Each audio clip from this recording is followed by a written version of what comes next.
तर सर्वप्रथम आपण किट व्यवस्थित करून घेऊया.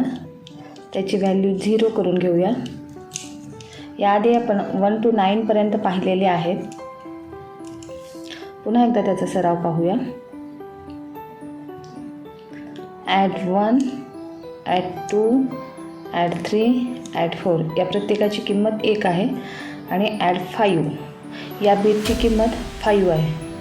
आता -1, -2, -3, -4, -5 हे झालं 1 to 9. आता 10 एका बीटची किंमत 10 आहे, 10 आहे.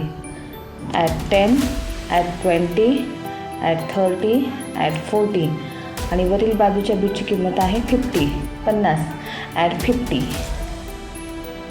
-10, -20, -30, +40,